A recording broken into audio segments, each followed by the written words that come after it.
Bon, voilà, aujourd'hui je fais cette petite vidéo. Pourquoi? Je vous explique. Comme beaucoup d'entre vous, j'imagine quand on remet le nez un peu dans tout ce qui est informatique, tout ce qui est ordinateur et tout, après plusieurs années, c'est un peu du charabia. Il se trouve qu'il n'y a pas longtemps, mon fils a voulu un PC, mon fils qui a 10 ans qui est là avec moi, il a voulu un PC pour jouer aux jeux vidéo. Donc j'ai eu de la chance, j'ai réussi à lui acheter cette tour. Il a aussi payé cette tour-là. Juste avant, on a flambé des prix, donc de la RAM, etc. Donc on a un PC qui est pas mal, c'est une tour Miami pour ceux qui connaissent, qui est assez bien fichu parce qu'il y a deux ventilateurs à l'avant, donc c'est une tour mèche, et un ventilateur à l'arrière. Il y a de la DDR5, une RTX 5060 Ti de 16 Go, un processeur Ryzen 5 7500F qui est réputé pour pas trop chauffer parce que c'est un processeur en fait qui consomme assez peu finalement. Et donc le seul défaut finalement de cette tour, je vais vous la montrer, c'est que en fait il vient avec le ventilateur d'origine. C'est même pas un ventirad, c'est pas un water cooling, c'est vraiment le ventilateur d'origine. Alors on lit souvent sur internet, ouais, vous inquiétez pas, ces processeurs-là chauffent pas trop. Alors c'est clair qu'en jeu, pas de souci, c'est des processeurs qui sont faits pour jouer.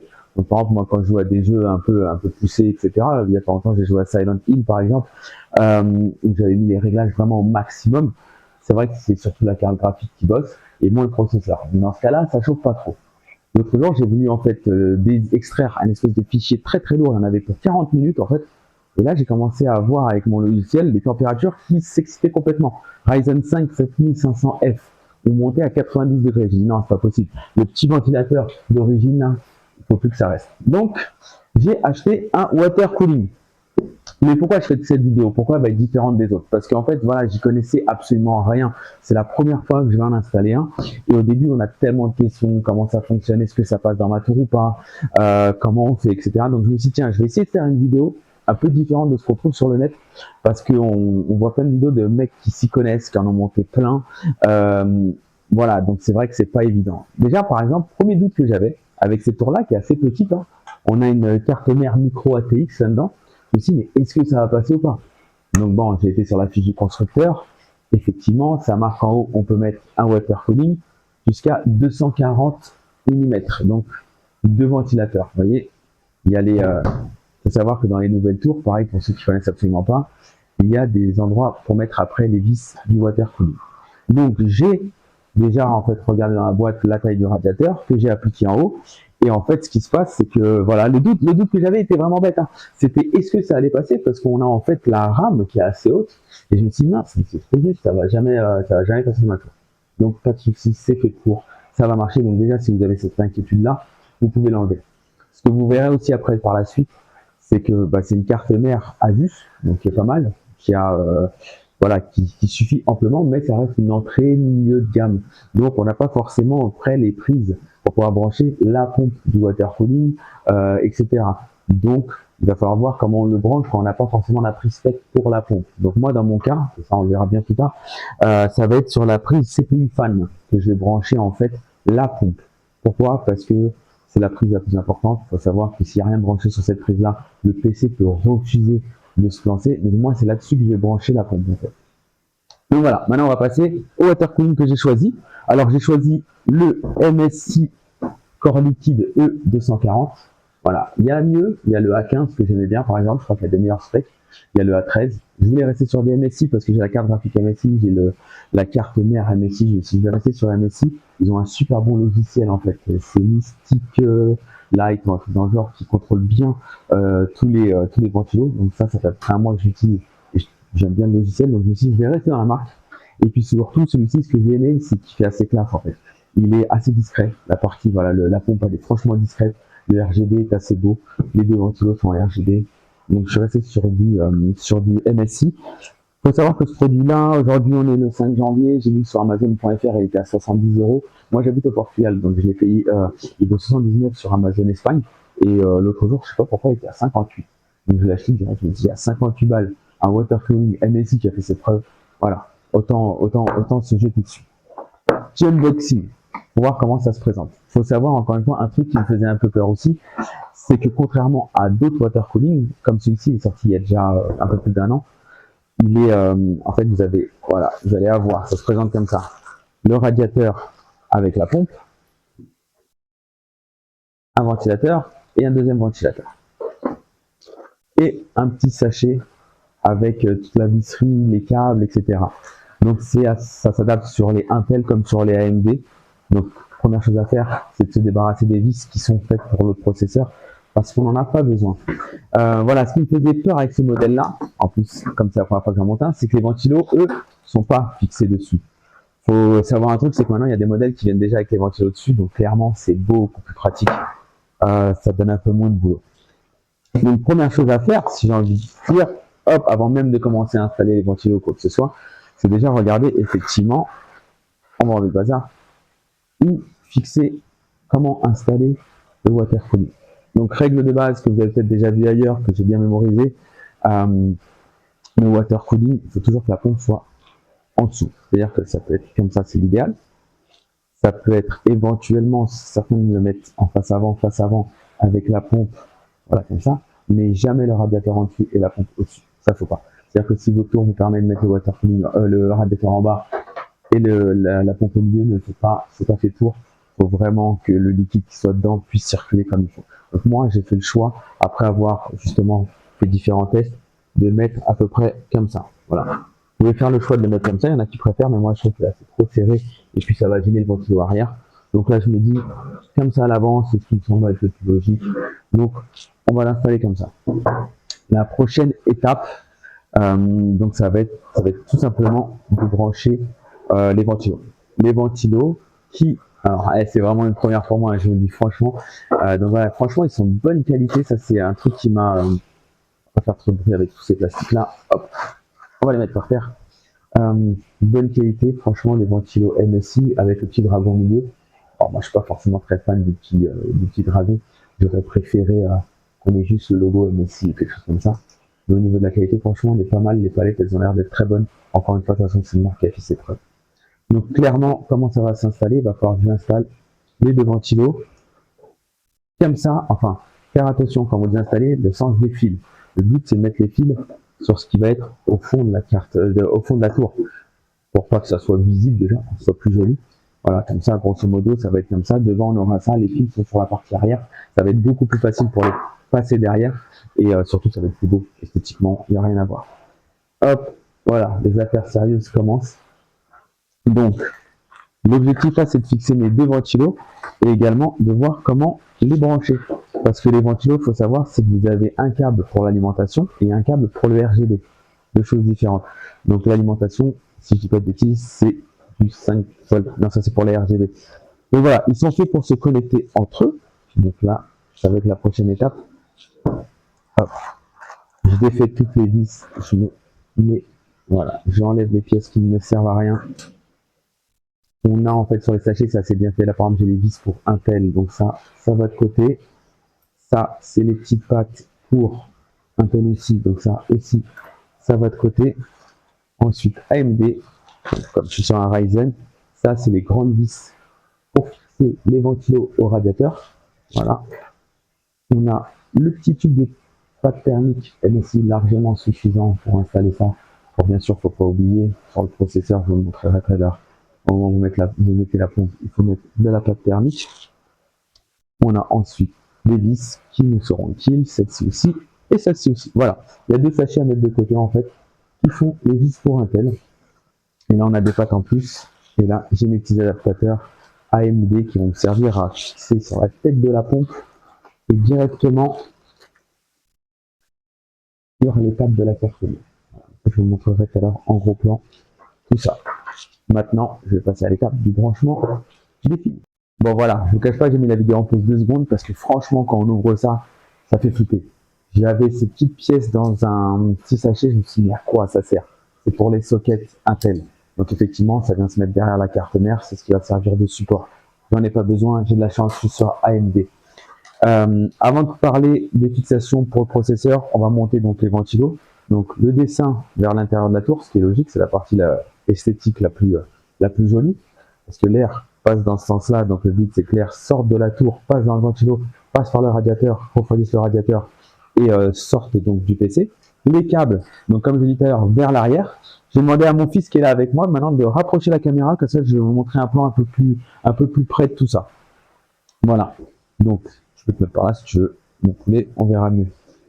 Donc voilà, j'ai présenté les deux ventilos sur le radiateur, on a pour chaque ventilo deux câbles. On a le câble donc d'alimentation et le câble pour les RGB. Et c'est le cas dans les deux. Il faut savoir qu'il y a aussi un petit câble qui vient avec celui-ci qui permet de brancher voilà, l'alimentation des deux ventilos ensemble pour qu'ensuite on ait qu'un seul fil. Ça c'est très pratique. Donc je vais commencer par mettre les vis. Donc on a un petit sachet, voilà, facile, c'est marqué fan screw. Donc tout simplement les 8 vis qui vont servir à tenir les deux ventilateurs. Donc c'est du Philips classique. Hop, voilà. Là, il faut bien mettre. Mais d'accord, je ne sers pas trop. Hein. Le but, c'est tout simplement de fixer les ventilateurs. C'est franchement quelque chose qui est un peu stressant façon de parler parce que dès qu'on touche à ce genre de truc, on connaît pas, on a peur de mal faire. En soi, je suis pas sûr que ce soit ultra difficile, mais encore une fois, la première fois, c'est pas évident. Et je vous dis, j'ai regardé plein de vidéos avant pour savoir comment faire, mais on voit pas forcément tous les câbles, on vous montre pas tout. On a tendance peut-être à trop couper parce que justement, c'est des gens qui ont vraiment l'habitude et ça rassure pas parce qu'on se dit mince, est-ce que je vais y arriver? Voilà. Hop. Alors, je vais me réfléchir à ce deuxième ventilo. Si je vais le mettre comme ça ou si je vais le changer un peu de place. Je réfléchis par rapport au câblage pour que ce soit l'idéal, pour qu'il y ait le moins de câbles possible.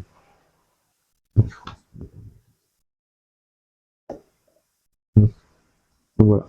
8 petites vis, là il n'y a vraiment rien de compliqué.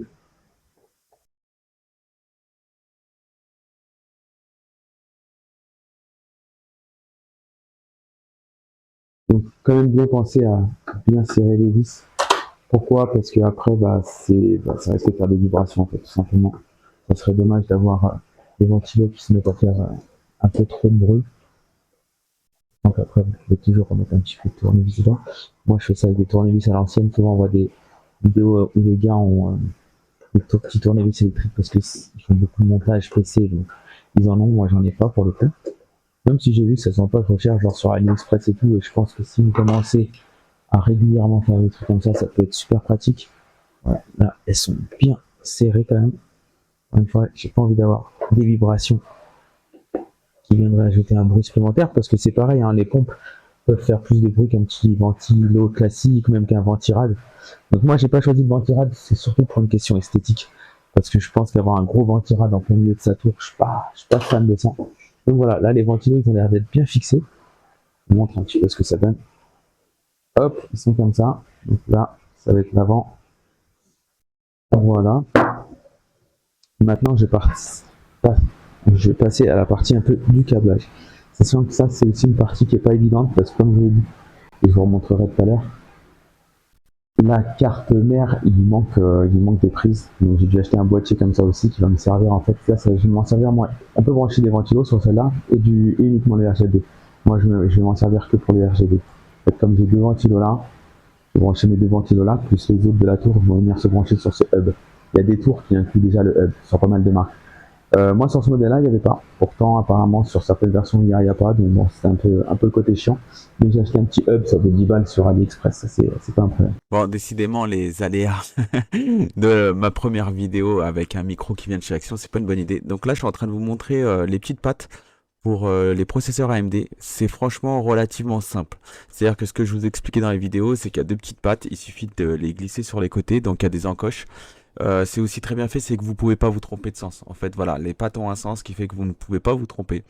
Les vis sont assez fines, assez petites, donc prenez vraiment un tournevis assez fin et centrez bien la patte parce qu'au début là dans la vidéo j'ai un peu galéré en fait. Là j'avais commencé à visser mais finalement j'étais pas vraiment dedans. Donc cette étape là, super simple, visser les deux petites pattes de chaque côté et voilà, quelque chose vraiment de très facile à faire. Donc voilà, j'ai mis les petites pattes, donc très simple, il y a des espèces de crochets, là je vous fais un zoom, où on voit les crochets, et puis en haut il y a des espèces de vis qu'on vient serrer à la main, hein, ça je le précise. Donc voilà, les pattes sont mises, là ce que j'allais faire c'est qu'en fait après je vais coucher la tour pour pouvoir commencer à visser en premier le radiateur. C'est la méthode que j'ai utilisée, hein, il y en a qui vont peut-être faire autrement. Donc j'installe d'abord le radiateur et après je viendrai fixer la pompe au processeur. Mais je vais vous montrer un petit peu justement l'étape du nettoyage du processeur parce qu'il y avait de la pâte thermique dessus. Donc là, je vais faire un gros plan sur le processeur. Effectivement, j'ai utilisé un coton-tige avec de l'alcool 96 degrés, donc le plus pur possible. Pour nettoyer ça, vous pouvez regarder sur le net, si vous conseille d'autres produits. J'y étais doucement et puis là, après, je nettoyais avec un chiffon en microfibre. Donc le but, voilà, c'est que le processeur, on voit bien ce qui est écrit dessus, qu'il soit bien brillant, ça veut dire qu'il est propre. Après, j'enlèverai les petits morceaux de pâte qu'on voit là sur les côtés. J'ai vraiment tout enlevé pour pas qu'il y ait de soucis, pour laisser aucune ancienne pâte thermique. À cette étape, j'ai mon processeur qui est enfin bien nettoyé. On peut voir les écritures, il est brillant, il est propre, c'est nickel. Là, je vous montre le ventilateur d'origine. Il est fixé lui avec 4 pattes qui sont directement fixées à la carte mère. Et là, j'ai eu donc un coup de stress parce que je me suis dit, mince, comment je vais fixer mon water cooling? Heureusement, ceux qui m'ont vendu le PC avaient bien inclus les pattes noires que vous pouvez voir avec des crochets qui sont à mettre vers l'extérieur. Il y avait également toute la visserie d'origine de la carte mère, donc j'ai trouvé les bonnes vis, celles qui vont permettre de fixer les pattes. Donc ça a été un coup de stress, mais finalement, heureusement, j'avais tout. Voilà, on revient dans le dur. Donc là, j'ai mis la tour debout, processeur propre, pas de fixé. Là, je viens fixer le radiateur au haut de la tour. Il y a 8 petites vis. Voilà, elles viennent sur un sachet. C'est écrit châssis screen. Donc c'est screw. Donc c'est très facile à repérer. Pas évident parce que quand on est tout seul, il faut tenir le radiateur en même temps, il faut visser. L'idéal, c'est d'avoir un petit tournevis qui serait aimanté. Ça, c'est vraiment le top. Mais bon, étape, voilà, très simple. Voilà, je finis les dernières vis. Là, en fait, ce que je vais expliquer, c'est que j'avais une petite marge entre la gauche, la droite, l'avant, l'arrière de la tour. Donc, j'avais pas complètement serré les vis, juste pour voir si j'allais pousser mon radiateur vraiment plus vers la face avant ou la place arrière. La face arrière. Donc, moi, j'ai décidé de la mettre le plus possible vers la face avant, notamment à cause des tuyaux, en fait. Euh, Parce que mine de rien, ils sont quand même assez rigides. La tour est pas très grande. Donc, j'essaie de le pousser au maximum pour que ça soit le plus simple possible pour après visser la pompe. Voilà, le radiateur il est fixé, c'est bon, on voit les ventilos sur la partie droite. Là, je viens présenter un petit peu la pompe pour voir dans quel sens je vais la mettre. Enfin, voilà, j'essaie de trouver une solution. Il y a deux fils, le fil pour le RGB, le fil pour le courant en fait de la pompe.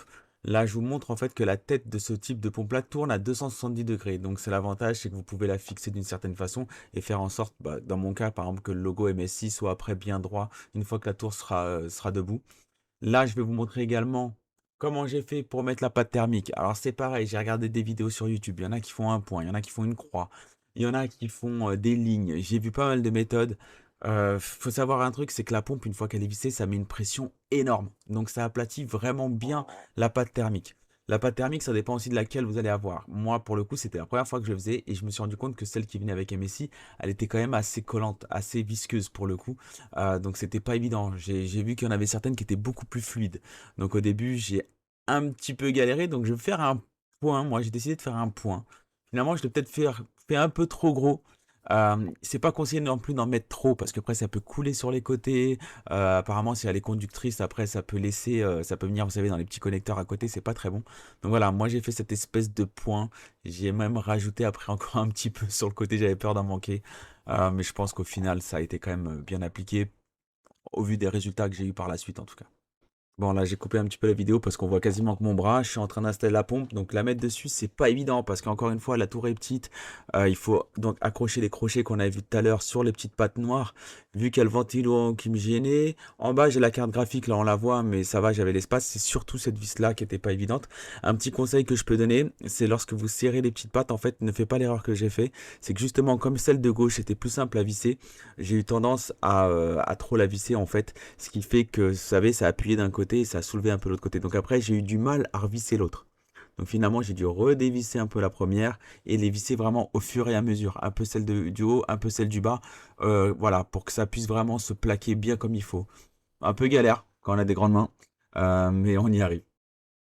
Pompe fixée, enfin, je vous avoue qu'on arrive à ce moment-là, on est soulagé, on se dit, on a mis le radiateur, on a mis les ventilos, la pompe est fixée, la pâte thermique c'est fait, c'est un peu les étapes qui font très peur. On se dit maintenant, il n'y a plus qu'à faire la petite partie câblage et on a presque fini. Là, maintenant, je vais relever la tour et je vais passer sur tous les câbles derrière pour faire le branchement. La pompe vient avec deux câbles, un pour le RGB et un pour l'alimentation. Là, je vous montre que les tubes, en fait, on peut les bouger, ça c'est pratique à la fin quand ça sera posé. Alors, celui-ci, avec les trois pins, c'est le RGB. Voilà, celui-ci, on peut pas se tromper, il y a 3 pins, c'est RGB. Celui-ci, c'est pour la lime, 4 pins. Donc, ma carte mère n'a pas de prise pompe fan. Donc, elle est pas faite pour, à la base pour avoir une prise pour ça. Donc, je l'ai branchée sur la prise CPU fan. C'est important. Pourquoi? Parce que la prise CPU fan, c'est une prise avec certaines cartes mères, quand il n'y a rien de branché dessus, le PC ne s'allume pas. C'est une sécurité. C'est pour pas qu'en fait le PC chauffe. Donc, il faut le brancher là-dessus. Par contre, après, il y aura une étape importante, c'est d'aller dans le BIOS de votre PC pour pouvoir en fait régler la vitesse au maximum, c'est-à-dire une alimentation constante. Parce qu'il faut savoir que sur beaucoup de cartes mères, cette prise-là, en fait, elle va fournir du courant adapté à la température du CPU, c'est-à-dire que ça va augmenter avec les degrés. Là, une pompe, faut savoir, c'est qu'elle aime pas avoir des variations de vitesse. La mienne est faite pour tourner à 3000 tours minute. Donc, ce que j'ai fait, c'est que en branchant sur CPU fan, après, j'ai été dans le BIOS et dans le BIOS, j'ai demandé à ce que la partie CPU fan soit toujours à 100%. Voilà, c'est ce qui est conseillé. Il n'y a aucune variation. La pompe tourne à 3000 tours minute tout le temps. Ce qu'il faut savoir, donc, c'est que derrière, moi, j'ai mis un hub derrière la tour pour connecter les RGB, parce que pareil, hein, sur la carte mère, j'avais qu'une prise RGB pour le coup. Donc comme ça, j'ai mis tous les ventilos sur le petit boîtier qui est à l'arrière. Et comme ça, tout est contrôlé. Comme ça, il n'y a qu'une seule prise sur la carte mère en fait. Donc voilà, le boîtier va sur la carte mère et tous les câbles vont directement sur ce boîtier-là, que pour le coup, j'ai acheté sur Amazon à 13 € et qui est franchement pas mal du tout. L'arrière de la tour, on peut voir le boîtier que j'ai acheté, donc le hub avec 3 fils. RGB1, c'était les ventilos avant qui étaient branchés avant directement sur la carte mère. Le 2, c'est la pompe. Et le 3, c'est les ventilos en fait que j'ai fixés sur le radiateur. Comme ça, c'est un peu plus propre. Et même comme ça, vous voyez qu'en bas, c'est un sacré bazar au niveau fil. Là, c'est les fils pour les pompes et tout ça. Le câble management est pas ouf. Il faudrait vraiment un jour que je passe du temps dessus et que je fasse quelque chose de propre. Ça pourrait être pire, mais il y a vraiment beaucoup de fils. Une fois branché, satisfaction, je vois que tout était allumé. Ça a automatiquement pris la bonne couleur qui était paramétrée donc dans le logiciel MSI. Donc ça vraiment j'ai kiffé. C'est vrai quand on arrive à cette étape-là, on se dit bon bah c'est bon, on a tout connecté. On a tout bien branché parce que ça s'allume, ça tourne. Après, j'ai été donc dans le BIOS pour régler la vitesse de la pompe, comme je l'ai dit, pour qu'elle tourne à fond. Donc ça, c'est une étape où, pareil, prenez le temps, regardez sur le net par rapport au BIOS que vous avez de votre carte mère, mais c'est ultra important. Commencez pas à jouer, commencez pas à travailler si vous n'avez pas réglé la vitesse de la pompe.